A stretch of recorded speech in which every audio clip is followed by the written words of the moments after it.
Hi అండి. నమస్తే. Welcome back to ఈతరం రుచులు. ఈరోజు మనం పాతకాలం నాటి వంట వెన్నుండలు ఎలా తయారు చేయాలో చూద్దామండి. ఈ వెన్నుండలు ఎంతో కమ్మగా నోట్లో వేసుకుంటే కరిగిపోయేలా ఉంటాయండి. మరి అంత టేస్టీ వెన్నుండల్ని ఎలా తయారు చేయాలో చూద్దామా? ఈ వెన్నుండలు చేయడం కోసం మనం బియ్యాన్ని ముందు రోజు రాత్రి నానబెట్టుకోవాలి అండి. లేదా మనకు 5-6 గంటలు నానినా కూడా బియ్యం అనేది సరిపోతుంది. ఇక్కడ మనం సోనా మసూరి బియ్యం నానబెట్టుకున్నామండి. రేషన్ బియ్యం నానబెట్టుకుంటే ఇంకా బాగా వస్తుంది. ఇలా నానిన బియ్యాన్ని శుభ్రంగా వాష్ చేసుకుని నీళ్ళన్నీ వాడిపోయేలా చూసుకోవాలి అండి. ఇలా ఒక జల్లెడలో వేసుకుని మొత్తం నీళ్ళన్నిటిని వార్చుకోవాలి. ఇలా స్ట్రైన్ చేసిన బియ్యాన్ని మనం ఒక్క క్లాత్ మీద వేసి ఒక్క 5 మినిట్స్ గనక మనం ఆరనిస్తే సరిపోతుంది. ఎక్కువసేపు కూడా బియ్యాన్ని ఆరనివ్వకూడదు. అప్పుడు పిండి పొడి పొడిలాడుతూ వస్తుంది అండి.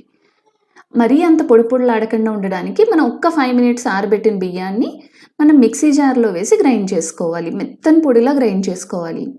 ఇలా గ్రైండ్ చేసిన బియ్యపు పిండిని మనం 2 సార్లు జల్లించుకోవాలి. అలా 2 సార్లు జల్లించుకోవడం ద్వారా మనకి పిండి అనేది చాలా మెత్తగా వస్తుంది అండి. చూసారా? ఇలా వచ్చింది. మొర ఉంటే ఇంకొకసారి గ్రైండ్ చేసుకుని వాటిని కూడా మెత్తగా గ్రైండ్ చేసుకోవాలి. చూసారా? ఇప్పుడు రెండోసారి మనం పిండిని జల్లించుకోవాలి.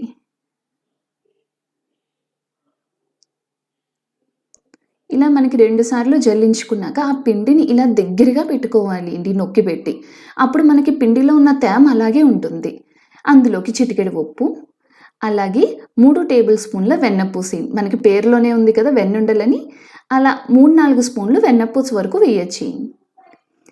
ఇక్కడ నేను ఫ్రిడ్జ్‌లో వెన్నపూస తీసుకోవడం వల్ల కొంచెం గట్టిగా ఉంది. రూమ్ టెంపరేచర్‌లో ఉన్న వెన్నపూస అయితే మనకి చాలా తేలిగ్గా కలిసిపోతుంది అండి.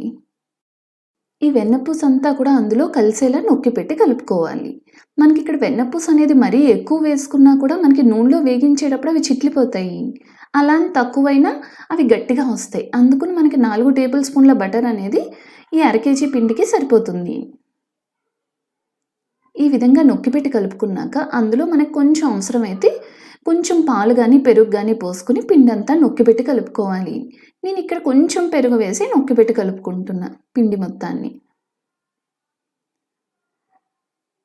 మనకి కొంచెం ముద్ద అయ్యేలా కలుపుకోవాలి పిండి మొత్తం. చూసారా? మనకి పిండి అనేది కరెక్ట్‌గా సరిపోయిందా లేదా అని చూడ్డానికి చిన్న ముద్ద తీసుకుని మనం అరచేతిలో గనక ఇలా ముద్దలా చేస్తే మనకి చేతికి తేమ తగలాలి అండి. వెన్నపూసలో ఉన్న తేమ పిండిలోది ఇలా మనకి చేతికి నిగారింపు కనబడుతుంది కదా! అలా వస్తే పర్ఫెక్ట్‌గా సరిపోయినట్టే. ఇలా కలిపిన మొత్తాన్ని కూడా మనం చిన్న చిన్న ఉండల్లా చేసుకోవాలి.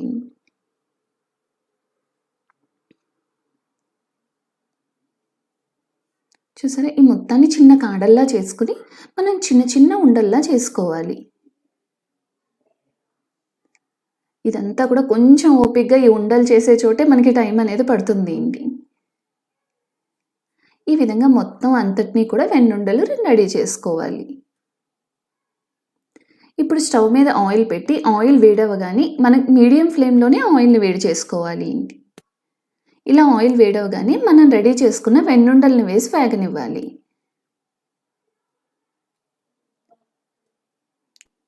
మనం ఒకేసారి వెన్నుండలు మనకి ఆయిల్‌లో సరిపడా వేసేసుకోవచ్చు. మరీ తక్కువ వేసినా కూడా ఆయిల్‌లో వేగేటప్పుడు గుల్లదనం అనేది రాదు. మనకి మూకుడులో ఆయిల్‌కి సరిపడా వెన్న ఉండల్ని వేసేసుకోవాలి. అవి ఏమీ అంటుకోవేంటి. మనం కలిపేసరికి ఒక్కసారి విడిపోతాయి. మనకు అంటుకుంటాయన్న భయం కూడా ఉండదు. ఇదంతటిని కూడా మనం మీడియం ఫ్లేమ్ మీద వేగనివ్వాలి. చూసారా? ఈ విధంగా నాకు నూనెకి సరిపడా వెన్నుండల్ని నేను వేసేసుకున్నాను. మనం ఈ విధంగా కలుపుకోవాలి. కింద నుంచి ఒక్కసారి అన్నీ కలిసేలా కలుపుకోవాలి. ఇలా కలిపితే గనక మనం కింద నుంచి చుట్టూ రౌండ్‌గా కలిపితే గనక మనకి వెన్నుండలనేది అన్నీ కూడా సమానంగా వేగుతాయండి. ఒకటి వేగి ఒకటి వేగనట్టు ఉండదు. మనం ఇది వేసిన వెంటనే కాకుండా ఒక్క నిమిషం ఆగి కలిపితే సరిపోతుంది.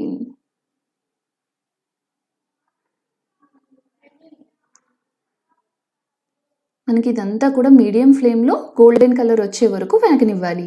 చూసారా? ఎక్కడ ఒక్కటి కూడా స్టిక్ అవ్వలేదు. అన్నీ విడివిడిగా వచ్చినాయి మనకు ఉండలనేవి. మనకి వెన్నుండలు చేసేటప్పుడు 2 రకాలు చేసుకుంటారు. స్వీట్ ఒకటి, ఈ విధంగా స్నాక్ ఒకటి.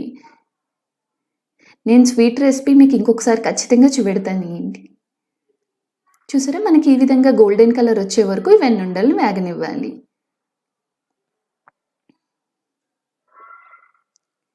మనకి ఈ వేపు అనేది కరెక్ట్‌గా సరిపోతుంది. చూసారా? మనకెక్కడ పగుళ్ళనేది కూడా రాలేదు. పర్ఫెక్ట్‌గా వచ్చినాయి వెన్నుండలనేది.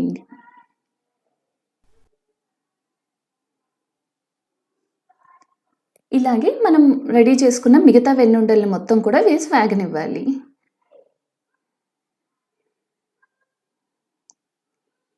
అంతే అండి.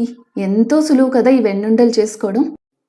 మరి ఈ పండగకొక్కసారి ఈ వెన్నుండలను తయారు చేసి ఎలా వచ్చిందో మా కామెంట్ సెక్షన్‌లో చెప్పండి. అలాగే మా ఛానల్‌లో సంక్రాంతి పిండి వంటలు చాలా ఉన్నాయండి. ఒక్కసారి అవి కూడా చెక్ చేయండి. ఈ వీడియో గనుక మీకు నచ్చితే please like, share and subscribe ఈతరం రుచులు. Thank you for watching.